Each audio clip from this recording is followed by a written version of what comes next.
আসসালামু আলাইকুম। প্রিয় দর্শক, অন্ধমঞ্চের আলোচনায় আপনাদের সকলকে আমন্ত্রণ জানাচ্ছি। তার মানে শেখ হাসিনা সরাসরি তারেক রহমান জনগণের টাকা লুট করে বিদেশে গিয়ে লন্ডনে আরামে জীবন কাটিয়েছেন সেটা বলেছেন।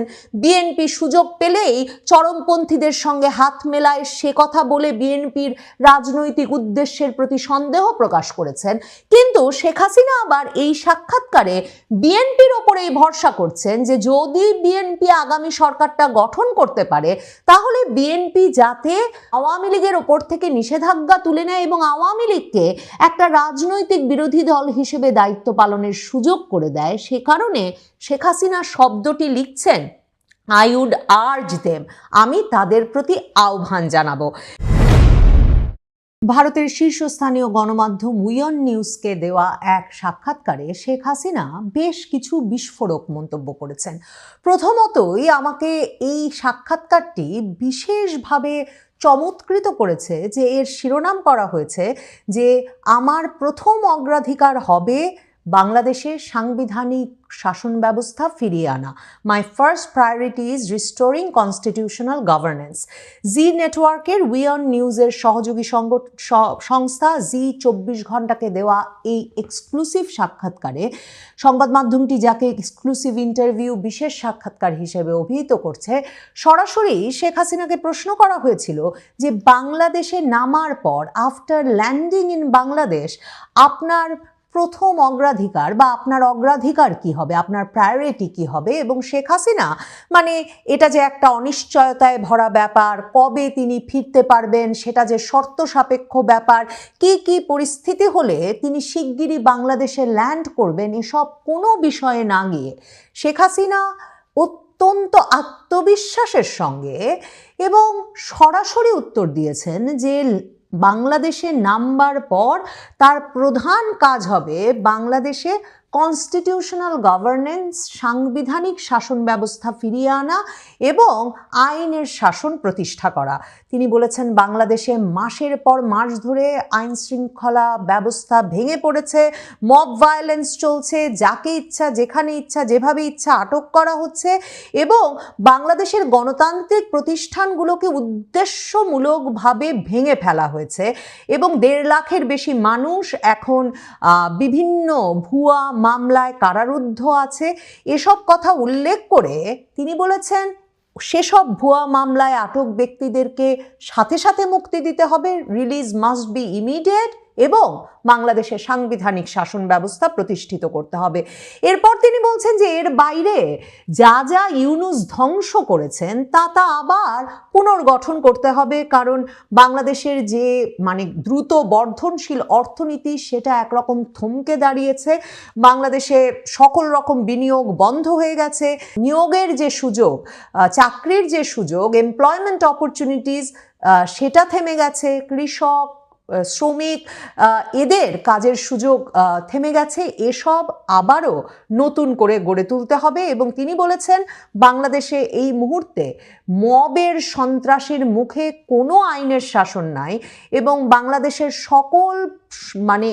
সকল ব্যাকগ্রাউন্ডের মানুষ, সব ধরনের মানুষের মধ্যে যে ধরনের একটা ভয়, এক্সট্রিমিস্ট ফোর্সকে, চরমপন্থী গোষ্ঠীকে ইউনূস ক্ষমতায়িত করার ফলে যেসব সন্ত্রাসী গোষ্ঠী যাদেরকে কোনো রকম শাস্তির মুখোমুখি করা ছাড়া ক্ষমতায়িত করা হয়েছে তাদের কাছ থেকে বাংলাদেশকে ফেরত নিতে হবে এবং বাংলাদেশে এমন একটা সরকার প্রতিষ্ঠা করতে হবে যে সরকার এই গত কয়েক মাসের যে জখম তৈরি হয়েছে সেই জখম সারিয়ে তুলতে পারে, বাংলাদেশের শাসন ব্যবস্থার ওপর জনগণের আস্থা পুনঃপ্রতিষ্ঠা করতে পারে এবং আবারও উন্নয়নের পথে বাংলাদেশকে চালিত করতে পারে।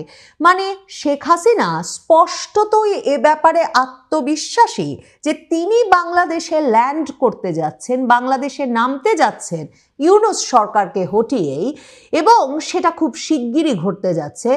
খুব যখন যাব তখন কি করব এর কোনো সুর আমি এ সাক্ষাৎকারে খুঁজে পাইনি। বরং শেখ হাসিনা এই উত্তর শেষ করেছেন এই লাইনটি দিয়ে যে the Awami League is prepared to serve, Awami League সম্পূর্ণ প্রস্তুত বাংলাদেশের জনগণকে সেবা করবার জন্য। সেটা সরকারি দলে থেকেও হতে পারে, বিরোধী দলেও থেকে হতে পারে, কিন্তু আমরা যদি নিষিদ্ধ থাকি, আমরা যদি ক্রমাগতভাবে পারসিকিউটেড হই, নির্যাতন, হামলা মামলার শিকার হই, তাহলে সেটা সম্ভব হবে না। শেখ হাসিনাকে এরপর এই সাক্ষাৎকারটিতে সরাসরি প্রশ্ন করা হয়েছিল, আর Tarique Rahman and BNP trustworthy, BNP এবং তারেক রহমানকে কি বিশ্বাস করা যায়? শেখ হাসিনা তার উত্তরে বলছেন যে বিএনপি আর আওয়ামী লীগের একটা দীর্ঘ ইতিহাস আছে সংসদে পরস্পরের বিরোধী দল হিসেবে, এবং তিনি বলছেন যখন আমরা সরকারে ছিলাম তারা বিরোধী দলে ছিল, আবার যখন তারা সরকারি দলে ছিল আমরা বিরোধী দলে ছিলাম। এভাবেই গণতন্ত্র কাজ করে এবং একটা হেলদি অপোজিশন স্ট্রেংথেনস গভর্নেন্স, যে কোনো সরকারকে আসলে একটা শক্তিশালী বিরোধী দল আরও শক্তিশালী করে তোলে। এরপর শেখ হাসিনা বলছেন, however we must not forget the facts, আমাদের বাস্তব ভুলে যাওয়া উচিত হবে না। তিনি বলছেন তারেক রহমান 17 বছর লন্ডনে একটা কমফোর্টেবল এক্সাইলে ছিলেন, একটা আরামদায়ক নির্বাসিত জীবন কাটিয়েছেন, বাংলাদেশের জনগণের টাকা ব্যাপক পরিমাণ লুটপাট করার জন্য দোষী সাব্যস্ত হওয়ার পর। এরপর শেখ হাসিনা বলছেন leadership requires accountability and presence, নেতৃত্বের জবাবদিহিতা এবং উপস্থিতির প্রয়োজন হয়। এমন নয় যে শুধুমাত্র বাইরে থেকে নির্দেশনা দিয়ে আর যখন পরিস্থিতি অনুকূলে তখন হঠাৎ করে ঢুকে পড়ে নেতৃত্ব প্রতিষ্ঠা করা যায়, সেটা তিনি বলেছেন। এবং তিনি বলেছেন যে এসবের বাইরে তাকে যেটা সবচেয়ে বেশি উদ্বিগ্ন করে, শেখ হাসিনা বলছেন যে বিএনপি's consistent willingness to align with extremist elements। তিনি বলছেন যখনই সুবিধা, যখনই বিএনপির স্বল্পমেয়াদী কোনো স্বার্থ উদ্ধার হয়, তখনই যে বিএনপি চরমপন্থী গোষ্ঠীগুলোর সঙ্গে এক রকমের ঘেঁষে পড়ে, সেটা তাকে সবচেয়ে বেশি উদ্বিগ্ন করে। এবং শেখ হাসিনা বলছেন যে তারা এরই মধ্যে এটা দেখছেন যে বিএনপির কর্মীরা ভোটারদের দরজায় দরজায় যাচ্ছে এবং ভোটারদের দরজায় দরজায় গিয়ে সহিংসতার হুমকি দিয়ে, ধ্বংস করার মানে ডিস্ট্রাকশন চালানোর, বিভিন্ন ধ্বংসযজ্ঞ চালানোর হুমকি দিয়ে ভোটারদেরকে ভোট দিতে আসার জন্য হুমকি দিচ্ছে। শেখ হাসিনা বলছেন এটা তো গণতন্ত্র নয়, এটা চাপ প্রয়োগ, এটা কোয়ারশন। তবে এই জায়গাটায় এসে শেখ হাসিনার সাক্ষাৎকারটি বিস্ফোরক হয়ে ওঠে যখন এই প্রশ্নের উত্তরে শেখ হাসিনা বললেন যে if the BNP forms the next government, BNP যদি এর পরের সরকারটি গঠন করে, তাহলে আমি তাদের প্রতি আহ্বান জানাবো যাতে তারা সম্পূর্ণত সংসদীয় গণতন্ত্র পুনরুদ্ধার করে, রিস্টোর করে, এবং সেই কাজ করতে তারা যাতে আওয়ামী লীগের ওপর যে নিষেধাজ্ঞা আছে সেটা তুলে নেয়, যাতে আমরা একটা বৈধ বিরোধী দল হিসেবে জনগণের সেবা করতে পারি, আমরা একটা বৈধ বিরোধী দলের ভূমিকা পালন করতে পারি। তার মানে শেখ হাসিনা সরাসরি, মানে তারেক রহমান জনগণের টাকা লুট করে বিদেশে গিয়ে লন্ডনে আরামে জীবন কাটিয়েছেন সেটা বলেছেন, বিএনপি সুযোগ পেলেই চরমপন্থীদের সঙ্গে হাত মেলায় সে কথা বলে বিএনপির রাজনৈতিক উদ্দেশ্যের প্রতি সন্দেহ প্রকাশ করেছেন। কিন্তু শেখ হাসিনা আবার এই সাক্ষাৎকারে বিএনপির ওপরেই ভরসা করছেন যে যদি বিএনপি আগামী সরকারটা গঠন করতে পারে তাহলে বিএনপি যাতে আওয়ামী লীগের ওপর থেকে নিষেধাজ্ঞা তুলে নেয় এবং আওয়ামী লীগকে একটা রাজনৈতিক বিরোধী দল হিসেবে দায়িত্ব পালনের সুযোগ করে দেয়। সে কারণে শেখ হাসিনা শব্দটি লিখছেন I would urge them, আমি তাদের প্রতি আহ্বান জানাবো। শেখ হাসিনা এরপর বলছেন যে a parliament without genuine opposition is not a parliament at all, মানে একটা সংসদ যেখানে একটা প্রকৃত বিরোধী দল অনুপস্থিত, সেটা কোনো সংসদ হতে পারে না। শেখ হাসিনাকে এরপর জিজ্ঞেস করেছিল ভারতীয় এই সংবাদ মাধ্যমটি যে এই যে ভারতের পররাষ্ট্রমন্ত্রী এস জয়শঙ্কর খালেদা জিয়ার শেষকৃত্য অনুষ্ঠানে গেলেন, তা তিনি বিএনপি আর ভারতের সম্পর্কটাকে কিভাবে দেখছেন। শেখ হাসিনা বলেছেন যে এটা তো একেবারেই একটা কূটনৈতিক ভদ্রতার ব্যাপার, কারণ সে খালেদা জিয়া বাংলাদেশের সাবেক সরকার প্রধান এবং খালেদা জিয়ার যে রাজনৈতিক অবদান সেটা তো অনস্বীকার্য। শেখ হাসিনা বলছেন this is undeniable and her contributions to the nation were significant. তার জাতির প্রতি যে অবদান সেটা তো খুবই তাৎপর্যপূর্ণ। এবং শেখ হাসিনা বলছেন যে তিনি নিজেও খালেদা জিয়ার পরিবার এবং যারা খালেদা জিয়ার মৃত্যুতে শোকগ্রস্ত তাদের প্রতি সমবেদনা জ্ঞাপন করেছেন। কিন্তু শেখ হাসিনা মনে করাচ্ছেন ইন্ডিয়ার ফান্ডামেন্টাল ইন্টারেস্ট রিমেইন আনচেঞ্জড। এটাও এই সাক্ষাৎকারটিকে অত্যন্ত তাৎপর্যপূর্ণ করে তোলে। মানে এস জয়শঙ্কর গিয়ে তারেক রহমানের সঙ্গে হাত মেলানোর পর বা প্রধানমন্ত্রী মোদী খালেদা জিয়ার বাংলাদেশ ভারত সম্পর্ক উন্নয়নে যে অবদান তা নিয়ে এক উচ্ছ্বসিত শোকবার্তার পর কিভাবে শেখ হাসিনা ভারতের সঙ্গে বিএনপির এই ঘনিষ্ঠতাকে দেখছেন সে প্রশ্নের উত্তর কিন্তু এর আগে জানা হয়নি। শেখ হাসিনা বলছেন, খুবই আত্মবিশ্বাসের সঙ্গে বলছেন যে ভারতের বাংলাদেশ বিষয়ে যে একেবারে মৌলিক যে ইন্টারেস্ট, যে আগ্রহ, সেই জায়গাটা তাদের একেবারে অপরিবর্তিত আছে। India wants a reliable partner in Bangladesh. Bharat বাংলাদেশে একটা নির্ভরযোগ্য অংশীদার চায়, যেই নির্ভরযোগ্য অংশীদার নির্ভরযোগ্য সরকারটি বাংলাদেশে স্থিতিশীলতা রক্ষা করতে পারবে, বাংলাদেশের সংখ্যালঘুদেরকে সুরক্ষা দিতে পারবে এবং তাদের দেওয়া প্রতিশ্রুতি রক্ষা করতে পারবে, যা কিনা আঞ্চলিক যে কোঅপারেশন, আঞ্চলিক যে সহযোগিতা তাকে সবসময় সমুন্নত রাখবে। শেখ হাসিনা বলছেন যে এই যে বর্তমান পরিস্থিতিতে চরমপন্থী মব বাংলাদেশের ধর্মীয় সংখ্যালঘুদেরকে একরকমের মানে আতঙ্কিত করে রেখেছে, সাংবাদিকদেরকে হুমকি দিচ্ছে, বাংলাদেশের কূটনৈতিক এলাকাগুলোতে হামলা করার এক কর্মসূচি দিচ্ছে বা হুমকি দিচ্ছে, এগুলো কোনো দেশের স্বার্থের জন্যই ভালো নয়। শেখ হাসিনা আশা করেন যে যে ন্যাচারাল পার্টনারশিপ, যে স্বাভাবিক বন্ধুত্ব ভারত আর বাংলাদেশের মধ্যে ছিল তা খুব শিগগিরই একদিন আবারও পুনঃপ্রতিষ্ঠিত হবে। শেখ হাসিনাকে এই সাক্ষাৎকারে এরপর যেটা নিয়ে অনেক আলোচনা চলছে এই সময়ে তা নিয়েও জিজ্ঞেস করা হয়েছিল যে এই তার দলের ভবিষ্যৎ হিসেবে তিনি কি দেখেন, দলের নেতৃত্বে পরিবর্তন আসছে কিনা, নতুন প্রজন্ম আসছে কিনা।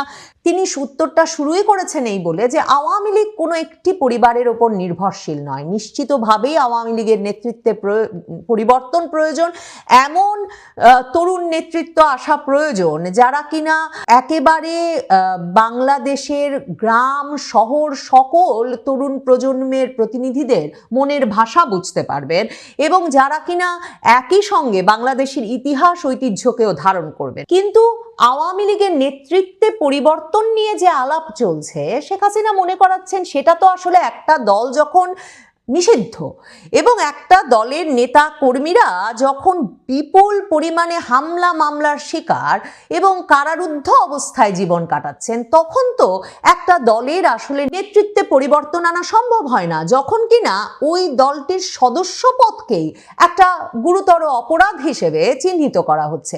মনে রাখতে হবে আওয়ামী লীগ একটা শুধুমাত্র রাজনৈতিক দল নয়, এই রাজনৈতিক দলটি 1971 সালের চেতনাকে ধারণ করে একটা সেকুলার, ধর্মনিরপেক্ষ, গণতান্ত্রিক এবং প্রসপারাস, উন্নয়নমুখী বাংলাদেশের স্বপ্ন দেখে এবং সেই বাংলাদেশের জন্য কাজ করে, যেই স্বপ্নটি বাংলাদেশে হত্যা, মামলা, নির্যাতন এসবের মাধ্যমে কিছুতেই দমিয়ে রাখা যাবে না।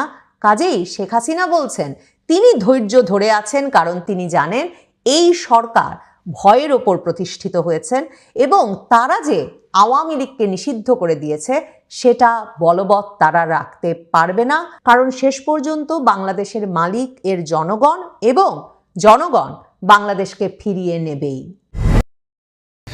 দোসর খুঁজতে বেসরকারি খাতের সর্বনাশ। কি সর্বনাশ! ব্যবসা বাণিজ্য ধ্বংস করে ফেলেছে ইউনূস সরকার।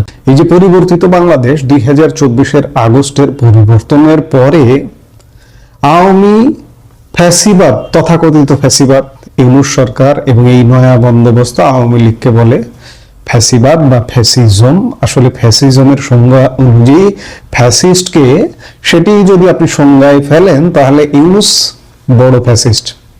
আওয়ামী লীগকে আমরা ফ্যাসিস্ট হিসেবে দেখি না। ফ্যাসিবাদের যে সংজ্ঞা, ফ্যাসিবাদের যে কাঠামো, যে রূপ, সেটি আসলে দেখি না, কারণ ইউনূসের চাইতে আওয়ামী লীগ অনেক ভালো ছিল। এটি নিয়ে গতকাল বাংলাদেশের একটি জাতীয় দৈনিক বাংলাদেশ প্রতিদিন একটি স্টোরি করেছে। তারা লোকেই কথা বলতে এসছে মূলত। তারা বলছে যে 2024-এর আগস্টে আওয়ামী লীগের পতনের পর সবচেয়ে আতঙ্কে আছে বেসরকারি খাত। বড় শিল্প উদ্যোক্তা থেকে শুরু করে ক্ষুদ্র ব্যবসায়ী কেউ স্বস্তিতে নেই। শিল্প ব্যবসা বাণিজ্যে চলছে দোসর খোঁজার প্রতিযোগিতা। দোসর খুঁজতে গিয়ে বাদ নেই কোনো শিল্প মালিক কিংবা ব্যবসায়ী। বিগত সরকারের কারো সঙ্গে একটি ছবি থাকলেই হলো, তাকে ফ্যাসিস্টের দোসর বানিয়ে ফেলা হচ্ছে। লোন বাঁচতে যেমন কম্বল উজাড় হয়, তেমনি দোসর খুঁজতে গিয়ে বেসরকারি খাতকেই প্রতিপক্ষ বানিয়ে ফেলা হচ্ছে। মিথ্যা মামলা দিয়ে তাদের হয়রানি করা হচ্ছে। সুযোগ সন্ধানীরা চাঁদাবাজি করছে। কোনো তথ্য প্রমাণ ছাড়াই ব্যাংক অ্যাকাউন্ট জব্দ করা হচ্ছে। এর ফলে উদ্বেগ বাড়ছে শিল্পপতি ব্যবসায়ীদের মধ্যে। সামাজিক যোগাযোগ মাধ্যমে তাদের চরিত্র হননের নোংরা খেলা চলছে। ফলে পুরো বেসরকারি খাত আজ অসহায়। নতুন বিনিয়োগ নেই। এর সার্বিক প্রভাব পড়ছে দেশের অর্থনীতিতে। অথচ এ পরিস্থিতি সহজেই এড়ানো সম্ভব ছিল। সবকিছু রাজনৈতিক বিবেচনায় না দেখলে বাংলাদেশ আরো এগিয়ে যেতে পারত। বাংলাদেশই একমাত্র দেশ নয় যেখানে গণ অভ্যুত্থানের মাধ্যমে সরকার পরিবর্তন হয়েছে। নেপাল, শ্রীলঙ্কাতেও প্রায় একইভাবে সরকার বদল হয়েছে। থাইল্যান্ডে সরকার পরিবর্তন হচ্ছে হওয়ার হামেশাই। কিন্তু এসব দেশে সরকার বদলের পর দোসর খোঁজার খেলায় মেতে ওঠেনি। ব্যবসায়ী, শিল্পপতি, শিক্ষক, চিকিৎসক, ক্রীড়াবিদ, সংস্কৃতি কর্মীদের রাজনৈতিক বিভাজনের বাইরে রাখা হয়, কারণ তারা দেশকে এগিয়ে নেওয়ার শক্তি। তাদের কোনো রাজনৈতিক পরিচয় নেই। ব্যবসায়ীদের কথাই ধরা যাক। বাংলাদেশে ব্যবসা বাণিজ্য করতে গেলে সরকারের সঙ্গে সম্পর্ক রাখতেই হবে। এই দেশে একটি লাইসেন্স থেকে শুরু করে গ্যাসের লাইন পেতেও সরকারের কাছে ধর্ণা দিতে হয়। সরকারের সাহায্য ছাড়া বেসরকারি খাতে কিছু করা অসম্ভব। এই বাস্তবতা সবাই জানে যে গত 15 বছরে একটা কর্তৃত্ববাদী সরকার ক্ষমতায় ছিল। কিন্তু এর সাথে আমি যুক্ত করতে চাই, ইউনূসের মতো এতটা কর্তৃত্ববাদী সরকার মোটেই ছিল না। বিগত আওয়ামী লীগ সরকারও বেসরকারি খাতের ওপর প্রভাব বিস্তার করেছিল। এ সময় শিল্প বাঁচাতে, বিনিয়োগ সুরক্ষায় সরকারের সঙ্গে কম বেশি সবাইকেই সম্পর্ক রাখতে হয়েছে। মনে রাখতে হবে, একজন উদ্যোক্তা শুধু তার কথা চিন্তা করেন না, তিনি চিন্তা করেন তার হাজার হাজার শ্রমিক কর্মচারীর। তিনি চিন্তা করেন দেশের অর্থনীতির। এ কথা অস্বীকার করার উপায় নেই। বাংলাদেশের অর্থনীতির মূল চালিকা শক্তি হচ্ছে বেসরকারি খাত। কিন্তু 5 আগস্টের পর অনেক স্বনামধন্য ব্যবসায়ী ও শিল্প উদ্যোক্তাকে দোসর বানিয়ে অর্থনীতির 12টা বাজিয়ে দেওয়া হয়েছে। এরকম তৎপরতা দেশের জন্য খুবই ক্ষতিকারক। এই প্রবণতা আমরা 2007 সালে 1/11 সময়ও দেখেছি। তখনও সেনা সমর্থিত 1/11 সরকার প্রতিষ্ঠিত শিল্প উদ্যোক্তা এবং ব্যবসায়ীদের হয়রানি করেছিল, জোর জুলুম এবং অত্যাচার নির্যাতন করে ক্ষতিগ্রস্ত করেছিল ফখরুদ্দিন মঈনুদ্দিন সরকার। আমি এই কথাটার সাথেও যুক্ত করতে চাই, আজকে যেভাবে ক্ষতিগ্রস্ত হয়েছে 2007-8 সালের ফখরুদ্দিন মঈনুদ্দিন সরকার এতটা ক্ষতি করেনি। সবাই আশা করেছিল যে গণ অভ্যুত্থানের মাধ্যমে আশা অন্তর্বর্তী সরকার দেশে বিনিয়োগ বান্ধব পরিবেশ সৃষ্টি করবে। বিগত সরকারের আমলে লুটপাটে জড়িত ব্যাংক লুটেরা এবং অর্থ পাচারকারীদের বিরুদ্ধে কঠোর ব্যবস্থা গ্রহণ করবে। কিন্তু 17 মাসে এই সরকার লুটেরা, পাচারকারী আর প্রকৃত ব্যবসায়ীদের একই কাতারে দাঁড় করিয়েছে। অর্থ পাচারকারীদের বিরুদ্ধে কোনো কার্যকর পদক্ষেপ এখন পর্যন্ত দেখা যায়নি। আর্থিক খাতের যারা সর্বনাশ করেছে, রাতারাতি ব্যাংকের মালিক হয়ে যারা অর্থ লুট করে বিদেশে পাচার করেছে, তাদের বিরুদ্ধে ব্যবস্থা গ্রহণের চেয়ে সরকার প্রকৃত ব্যবসায়ীদের বিরুদ্ধে ব্যবস্থা নিতে বেশি আগ্রহী। ফলে একদিকে যেমন পাচার হওয়া 1 টাকাও ফেরত আসেনি, অন্যদিকে বেসরকারি খাত মুখ থুবড়ে পড়েছে।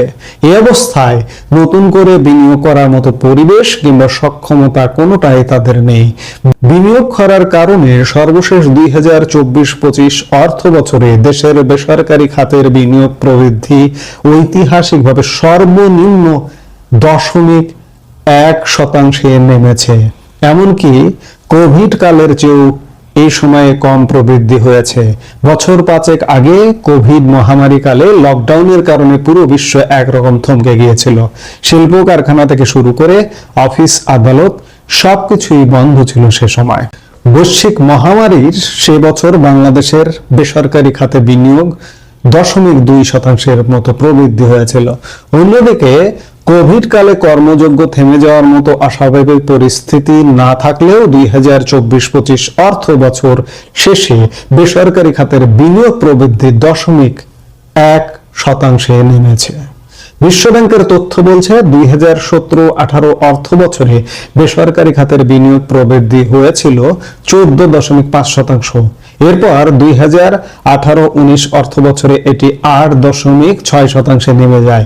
কোভিডের কারণে 2019-20 অর্থ বছরে প্রবৃদ্ধি ছিল মাত্র 0.2%। তবে লকডাউন তুলে নেওয়ার পর অর্থনীতি স্বাভাবিক অবস্থায় ফিরতে শুরু করলে 2020-21 অর্থ বছরে বেসরকারি খাতের প্রবৃদ্ধি বেড়ে 7.8% দাঁড়ায়। এরপরের 2021-22 অর্থ বছরে এটি আরো বেড়ে হয় 11.8%। অবশ্য 2022-23 অর্থ বছরে দেশের বেসরকারি খাতের বিনিয়োগ প্রবৃদ্ধিতে বড় ধস নামে। সে অর্থ বছরে প্রবৃদ্ধি হয়েছিল 2.9%। এরপরের 2023-24 অর্থ বছরে কিছুটা বেড়ে প্রবৃদ্ধি হয় 4.3%। সর্বশেষ 2024-25 অর্থ বছরে দেশের বেসরকারি খাতের বিনিয়োগে মাত্র 0.1% প্রবৃদ্ধি হয়েছে বলে প্রাক্কলন করেছে বিশ্ব ব্যাংক। দেশে নতুন বিনিয়োগ কার্যত থেমে গেছে। শিল্প ও ব্যবসা খাতে প্রত্যাশিত বিনিয়োগ না আসায় সামগ্রিক অর্থনীতি এখন বেশ স্থবির। রুটিন কর্মকাণ্ডের বাইরে কোনো উন্নয়ন প্রকল্পে যাচ্ছে না সরকার। নতুন শিল্প স্থাপন কিংবা সম্প্রসারণের উদ্যোগ নেই বেসরকারি খাতেও। এই পরিস্থিতিতে দেশের ব্যাংক খাত থেকে ঋণের চাহিদা প্রায় শূন্যের কোঠায় নেমে এসেছে। আবার পুঁজিবাজারেও কোনো কোম্পানি তালিকাভুক্ত হচ্ছে না। বিরাজমান পরিস্থিতিতে উদ্যোক্তারা ব্যবসা সম্প্রসারণ নয়, বাঁচিয়ে রাখার চেষ্টা করছেন। যারা ব্যবসা বাণিজ্যের সঙ্গে জড়িত তারা বিদ্যমান ব্যবসা কিভাবে বাঁচিয়ে রাখা যায় সে চেষ্টা করছেন। ব্যবসা সম্প্রসারণ বা নতুন কোনো প্রকল্প নেওয়ার কথা কেউ ভাবছেন না। সরকারের পক্ষ থেকে এ বিষয়ে কোনো দিক নির্দেশনা নেই। ব্যবসা বাণিজ্যের সম্প্রসারণ কিংবা কর্মসংস্থান সৃষ্টির বিষয়ে সরকার কারো সঙ্গে আলোচনায় বসছে না। ফলে দেশের বেসরকারি খাত এখন সর্বনাশের কিনারে। আমরা কয়েকদিন যাবতই বলছি, আমরা কয়েক মাস যাবতই বলছি, আমরা 1.5 বছর যাবতই বলছি যে দেশের অর্থনীতি নামছে শুধু। এই নামাটা আগামী যে সরকার আসতে যাচ্ছে মাত্র 2 সপ্তাহ পরে নির্বাচনের মাধ্যমে, সেই সরকারের জন্য এক বিশাল চাপ তৈরি হবে। সেই সরকার এলেও কিন্তু বাংলাদেশে নতুন বিনিয়োগ হবে না। আমি আজকেও আরেকটা ভিডিওতে বলেছি, কারণ আস্থার সংকটটা থেকেই যাবে। এই যে স্টাইলে বাংলাদেশে নির্বাচন করা হচ্ছে, আস্থার সংকটের স্টাইলে বারবার প্রত্যেকটি কন্টেন্টে এই কথাটি আসছে যে দেশের অর্ধেক জনগোষ্ঠীকে বাদ রেখে নির্বাচন। এটি তো বিদেশিরাও এটিকে কাউন্ট করে এবং সেই কাউন্ট অনুযায়ী বিনিয়োগ করে। দেশে যদি স্থিতিশীল পরিবেশ না থাকে তাহলে স্বাভাবিকভাবে বিনিয়োগ হবে না। অর্থাৎ ইউনুসীয় জামানা গত 1.5 বছরে বাংলাদেশের অর্থনীতির একটা 12টা বাজিয়ে দিয়ে গেল, এতে কোনো সন্দেহ নাই। আমরা দেখতে থাকি সামনে আরো কি ঘটতে যাচ্ছে। এই মুহূর্তে এ পর্যন্ত।